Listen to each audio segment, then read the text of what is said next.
nakakainis naman talaga siguro na meron kang mga ganitong anak ng mga kurakot na politicians natin o mga anak ng mga kontraktor na nakikinabang sa pagnanakaw sa kaban ng bayan habang majority, milyon ng ating mga kababayan ay naghihirap at nababaha dahil sa mga problema dito sa mga flood control projects na to.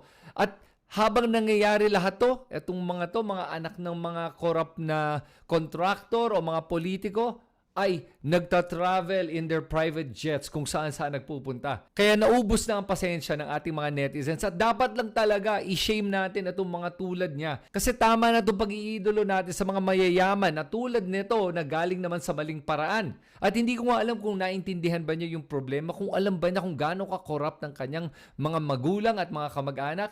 Pero tignan nga natin ngayon dito kung gaano ba sila ka-corrupt. Unang-una, tignan natin ang family tree ni Claudine Co. Si Claudine Co ay anak ni Christopher Co. Si Christopher Co ay dating Ako Bicol Party List Representative. Siya din ay ang co-founder ng SunWest Incorporated at may-ari ng High Tone Construction and Development Corporation. Siya ang tatay ni Claudine Co. Ang kapatid naman niya ay si Zaldi Co na may-ari ng SunWest Incorporated at siya din ay ang party list representative ngayon ng Ako Bicol Party List. At hindi lang yon, siya yung dating chair ng Committee on House Appropriations. It's a very powerful committee at itong committee na to ay ang nagtitingin at nagbubusisi sa lahat ng budget na ipapadala sa presidente na ipapa-approve na magiging GAA or General Appropriations Act. Tapos may kapatid silang babae na si Diday Co na ngayon ay Vice Governor sa Albay. At ang kapatid ni Claudine Co naman ay si Natasha Co na isa ring kongresista na nagre-represent sa BHW Party List. At idagdag mo pa dito na ang boyfriend ni Claudine Co ay si Lemuel Lubiano.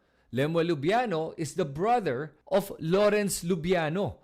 Lawrence Lubiano is the owner of Centerways Construction and Development Incorporated. Ngayon napansin niyo yung mga pangalan ng tatlong kumpanyang to.